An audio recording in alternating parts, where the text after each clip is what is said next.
Okay, incomplete record का chapter हम continue करेंगे आज। इनकम्प्लीट रिकॉर्ड्स के पास्ट पेपर से क्वेश्चन आज स्टार्ट कर रहे हैं। So we are starting question number 1 from the past paper, that is November 2007, paper 2, question number 2. Gabriel is a sole trader who keeps minimum accounting record. देखो, incomplete record का मतलब क्या होता है कि वो बिजनेसेस जो अपने अकाउंटिंग रिकॉर्ड को प्रॉपर्ली मेंटेन नहीं करते, ठीक है ना, जिनके पास जो है पूरी कंप्लीट अकाउंटिंग इन्फॉर्मेशन नहीं होती और लिमिटेड इन्फॉर्मेशन से हमें अकाउंटिंग वो फाइनेंशियल स्टेटमेंट बनाने होते हैं। फाइनेंशियल स्टेटमेंट से क्या मुराद है? इनकम स्टेटमेंट और स्टेटमेंट ऑफ फाइनेंशियल पोजीशन, कुछ लिमिटेड इन्फॉर्मेशन से बनानी होती है। अब हम उसके लिए क्या करते हैं? नॉर्मली सेल्स निकालने के लिए हम SLCA बनाते हैं, सेल लेजर कंट्रोल अकाउंट, लेकिन उससे क्या आती है? क्रेडिट सेल्स आती हैं, उससे कैश सेल्स नहीं आएंगी कभी भी। अब कैश सेल्स के लिए क्या करना पड़ेगा? कैश अकाउंट बनाना पड़ेगा। अब देखते हैं यहाँ क्वेश्चन में क्या है। इस क्वेश्चन के अंदर बताया हुआ आपको, on first his bank balance on 1st October was 7,400. Trade receivables owed him 5,010. For the year ended 30th September 2007, his record showed the following: payments by check. Payments ये पेमेंट्स करी है इसने बाय चेक, वैन परचेज की है, electricity में van maintenance, general expenses and so on. फिर paid into the bank, ये bank में पेमेंट्स करी है इसने, मतलब डिपॉजिट करवाए हैं बैंक में। शॉप टेकिंग्स और रिसीट फ्रॉम ट्रेड रिसीवेबल्स, कुछ शॉप टेकिंग्स हैं, कुछ ट्रेड कस्टमर से जो पैसे आए हैं। हुआ ये है कि एट 1st October 2006, यानी कि इस साल के शुरू में, इस अकाउंटिंग ईयर के स्टार्ट से, Gabriel stop all credit sales. इस साल से इसने सारी क्रेडिट सेल्स बंद कर दी हैं, because customers were not paying on time. इसको कस्टमर्स वक्त पे पैसे नहीं दे रहे थे, इसने बोला भाई इस साल से सारा उधार खत्म, अब मैं सिर्फ कैश पे बेचूंगा। यानी कि अब क्रेडिट सेल्स तो वही आएंगी ही नहीं इस दफा, ठीक है ना, सिर्फ कैश सेल्स आएंगी। अच्छा, अमाउंट फिर क्या बोला हुआ है? Amount still owed by trade receivable at 30 सितंबर are to be considered bad debts. अच्छा, 30 सितंबर तक, मतलब साल के आखिर तक जिन लोगों ने पेमेंट कर दी, बाकी जो पेमेंट नहीं हुई वो बैड डेट्स हो गई। देखो, होता यही है, जब भी आप अपनी क्रेडिट सेल स्टॉप करते हो ना, तो होता क्या है कि पुराना जो उधार होता है वो तो फिर मिलता ही नहीं। आपने एक मरतबा एक बंदे को बोला ना, भाई आज से मैं तुम्हें उधार नहीं दूंगा, कल से पैसे हो तो आ जाना लेने के लिए, तो अब वो अगर पुराना उधार थोड़ी चुकाना आएगा। अगर उसको वाकई में आपकी चीज की नीड होगी तो वो आएगा, लेकिन अगर उसको नहीं होगी तो फिर वो पुराना उधार भी नहीं देगा, बोलेगा छोड़ो अब काम ही नहीं करना, किसी और से खरीद लूंगा। तो अब क्या होगा उसके बाद? इसके अलावा उसने बताया कैश में से क्या खर्चे किए। All shop takings for the year were paid into the bank. Shop takings का मतलब है जो कैश सेल से पैसा आया है, ठीक है, सारे पैसे कैश सेल से वो बैंक में जमा करा दिए उसने, ठीक है, with the exception of these general expenses, wages, drawings और पेट्रोल। ये चार चीजें उसने जो है कैश में से खर्च की हैं, उसके बाद बाकी जो पैसे थे वो बैंक में जमा कराए हैं। At 30th September 2007, 21,200 was owed for purchases. Inventory was valued at 22,000. Closing inventory 22,000 की। Inventory at 30th September was valued at 31,250. अच्छा, ये 22,000 ओपनिंग इन्वेंट्री है और क्लोजिंग इन्वेंट्री है 31,250। फिर डेप्रिसिएशन है 25% रिड्यूसिंग बैलेंस मेथड, सही है ना, मतलब क्या क्या चीजें हो गई हमारे पास। अब कैलकुलेट करने से पहले सेल्स निकालनी है। सेल्स कैसे निकालेंगे, दैट इज इंपॉर्टेंट। देखो, क्रेडिट सेल्स के लिए तो SLCA बनता है, क्रेडिट सेल्स तो है नहीं। अब क्या है? कैश सेल्स है। कैश सेल्स के लिए बनाना चाहिए हमें कैश अकाउंट, तो हम कैश अकाउंट बनाते हैं इसका। अब कैश का ओपनिंग बैलेंस पता है हमें? There is no opening balance, balance BD जो है वो 0 है, और there is no closing balance even, balance CD भी क्या है? वो भी 0 है। यहाँ पर जो आया है वो क्या है? Credit sales, cash sales. जो पैसे आए हैं कैश में, कहाँ से आ रहे हैं? कैश सेल्स से आ रहे हैं पैसे। इस क्वेश्चन में नहीं है, किसी अक्सर क्वेश्चन में होता भी है। इस क्वेश्चन में कैश का बैलेंस ब्रॉट डाउन भी नहीं है, कैरी डाउन भी नहीं है ही नहीं, कहीं बताया हुआ नहीं, मतलब होगा ही नहीं। हाँ, कैश का अकाउंट है ये। अच्छा, वहाँ बोला हुआ भी है देखो कि all shop takings were paid into the bank, सारे पैसे बैंक में ही जमा करा दिए ना, कैश में there is no balance carry down. अच्छा, फिर क्या पेमेंट्स क्या क्या हुई हैं कैश में से? कुछ तो बैंक में जमा करवाए हमने पैसे। ये देखो यहाँ पे लिखा हुआ shop takings paid into the bank, ये 273,200 हमने बैंक में जमा करा दी। इसके अलावा जनरल एक्सपेंसेस, जनरल एक्सपेंसेस कितने के? 1100 के। वेजेस, वेजेस हैं 12,000 की। तो थोड़ी और जगह चाहिए होगी नीचे। वेजेस के बाद है ड्राइंग्स। ड्राइंग्स है 1200 पर मंथ। 1200 मल्टीप्लाई बाय 12 करना पड़ेगा। 14,400। 1200 पर मंथ है, 1200 मल्टीप्लाई बाय 12। और फिर है पेट्रोल। पेट्रोल फॉर वैन 80 पर मंथ, तो 80 मल्टीप्लाई बाय 12।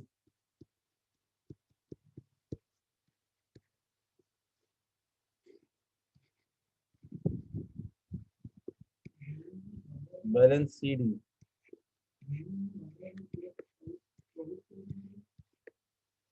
क्या ड्राइंग्स में मैंने 1200 मल्टीप्लाई बाय 12, 1200 पर मंथ है।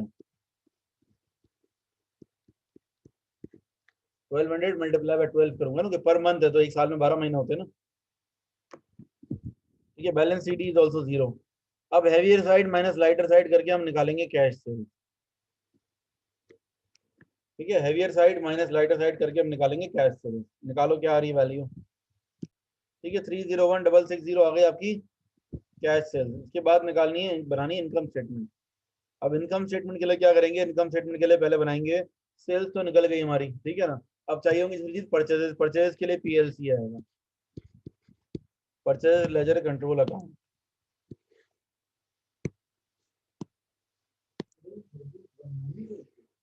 जब भी इनकम्प्लीट रिकॉर्ड का क्वेश्चन करोगे तो आपको ये सब कैलकुलेशंस करनी पड़ेंगी।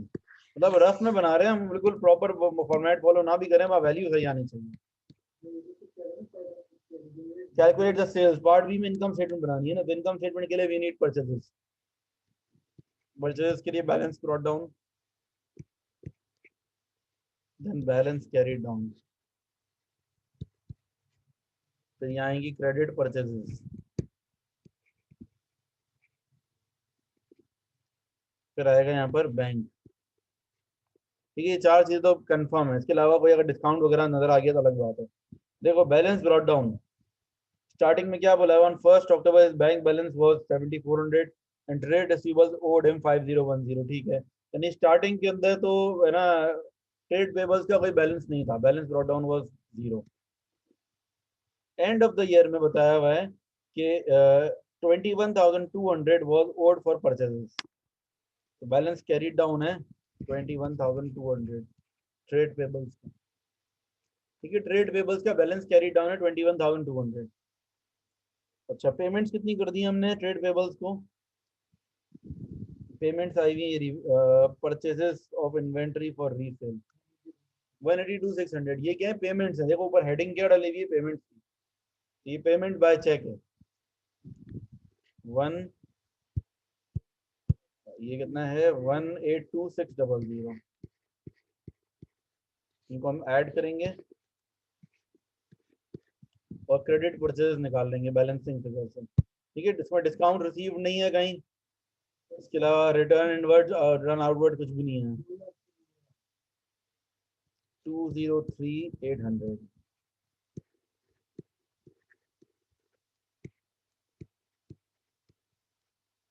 ठीक है, ये आपने निकाल लिया परचेज लेजर कंट्रोल अकाउंट से, क्रेडिट परचेज आ गई। ठीक है बच्चों, 30 सितंबर 2007 इनकम स्टेटमेंट निकालनी है। ठीक है, इनकम स्टेटमेंट के लिए अब क्या करेंगे, फॉर्मेट बनाते हैं इनकम स्टेटमेंट का। परचेज निकाल चुके हैं हम, सेल्स निकाल चुके हैं, अब इनकम स्टेटमेंट इजीली हमारी बन जाएगी। हेडिंग डालेंगे Gabriel,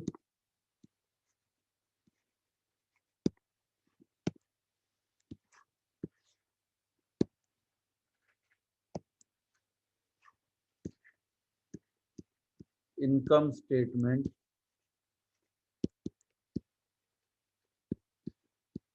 for the year ended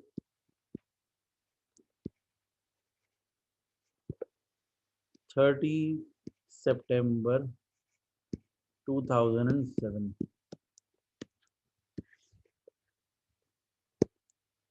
ठीक है, हेडिंग के बाद दो कॉलम्स आ जाएंगे इसके अंदर।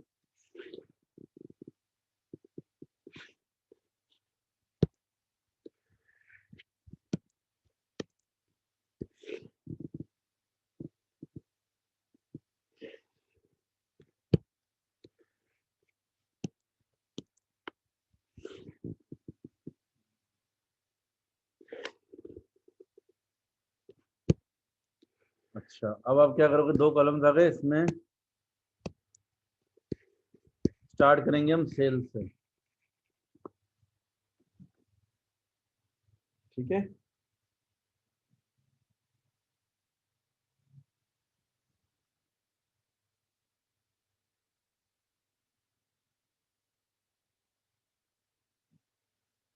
ठीक है, अब दो कॉलम्स इसमें आ जाएंगे और सेल से स्टार्ट करेंगे। सेल्स कितनी निकाली थी हमने, 301660, 301660, लेस करेंगे cost of sales. Cost of sales के अंदर आएगा ओपनिंग इन्वेंट्री,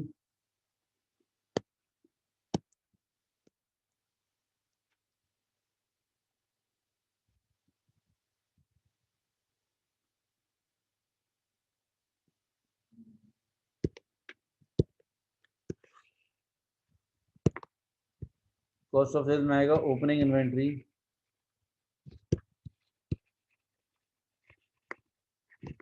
ऐड करेंगे परचेजेस, लेस करेंगे क्लोजिंग इन्वेंट्री। ठीक है बच्चों, तो ओपनिंग इन्वेंट्री कितनी है हमारी,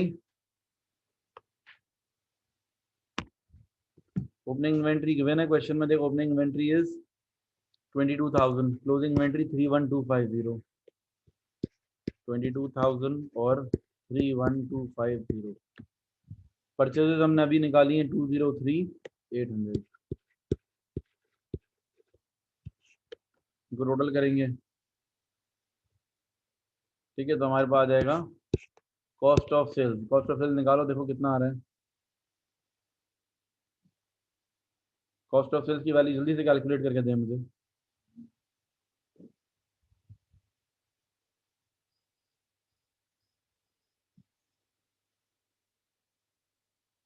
कॉस्ट ऑफ सेल्स कितनी आ रही है, जल्दी जल्दी क्विक बेटा, थोड़ा फास्ट।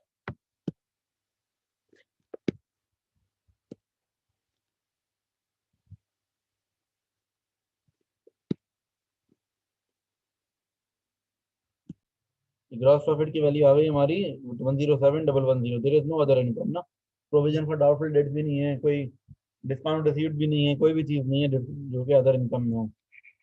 लेस करेंगे एक्सपेंसेस।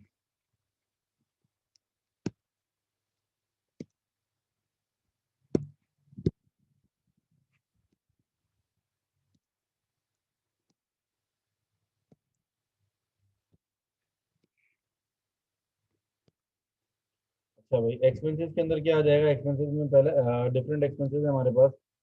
सबसे पहले तो हम ये देखते हैं, इलेक्ट्रिसिटी है, वैन मेंटेनेंस, जनरल एक्सपेंसेस। ठीक है, किसी एक्सपेंस में कोई एडजस्टमेंट तो नहीं है, एक नजर ये देख लो, कोई एक्रूड वगैरह तो नहीं है कुछ। ठीक है, एक्रूड नहीं है ना। बस जनरल एक्सपेंसेस क्या है, 1100 कैश में भी है। देखो ये ऊपर जो एक्सपेंसेस दिए हुए हैं ये वो है जो हमने बैंक से पेमेंट करी है, और नीचे जो एक्सपेंसेस दिए हुए हैं वो क्या है, कैश में पेमेंट की है। तो दोनों को मिलाकर लिखेंगे। जैसे जनरल एक्सपेंसेस की बात अगर मैं कर लेता हूँ, जनरल एक्सपेंसेस कितना है, 2620 प्लस 1100 करेंगे। General expenses 2620 plus 1100। इसी तरीके से जो है van maintenance as it is आ जाएगा, I think van maintenance, van maintenance में पेट्रोल डाल सकते हैं। वैन मेंटेनेंस क्या वैल्यू थी वैन मेंटेनेंस की, 250 का तो पेट्रोल है ना। अच्छा, पेट्रोल 80 पर मंथ है, पेट्रोल 80 मल्टीप्लाई बाय 12, यानी कि 960 है और 250 ऊपर था, दोनों को प्लस कर लेंगे।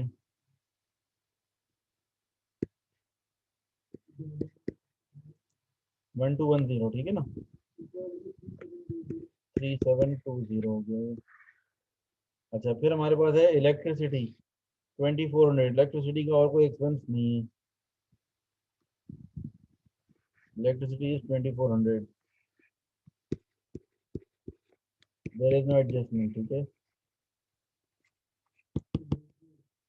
उसके बाद है वेजेस, वेजेस भी 12,000 की हैं, वेजेस भी अलग से कोई एडजस्टमेंट नहीं है। बैड डेट्स बैड डेट्स कितने होंगे? देखो बैड डेट्स के बारे में बताया हुआ था, लास्ट ईयर हमारा जो ट्रेड रिसीवेबल थे कितने के थे? 5010 के। अब ये 5010 में से मिले कितने पैसे हमें? 3040 मिल गए, बाकी के जो है वो बैड डेट हो जाएंगे। मैं बोला जितने ड्यूरिंग द ईयर नहीं मिले वो बाकी सारे एडजस्ट बैड डेट हो गए। 5010 माइनस 3040, ये बैड डेट हो जाएंगे 1970। और इसके अलावा क्या होगा? डेप्रिसिएशन।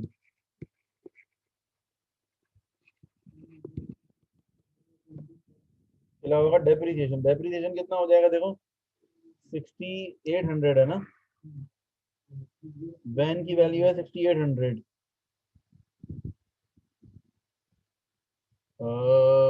वैन परचेज की हमने 6800 की, और परसेंटेज क्या है डेप्रिसिएशन की? 25%। रिड्यूसिंग बैलेंस है, लेकिन फर्स्ट ईयर तो वही लगेगा, 25% डायरेक्टली लग जाएगा।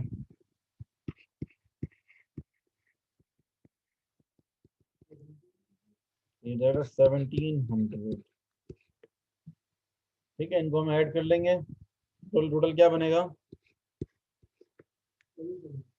तो ये इसको माइनस करेंगे, प्रॉफिट फॉर द ईयर आ जाएगा।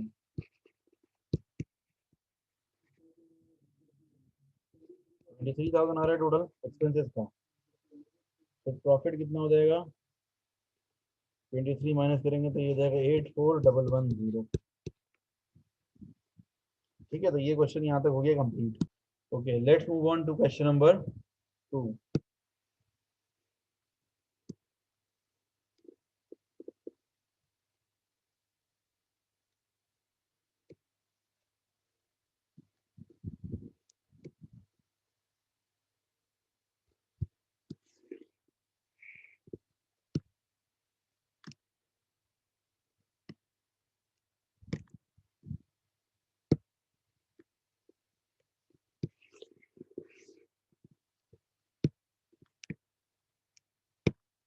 अच्छा जी, क्वेश्चन नंबर 2 के लिए I will make a separate recording, तो मैं पॉज स्टॉप कर रहा हूँ।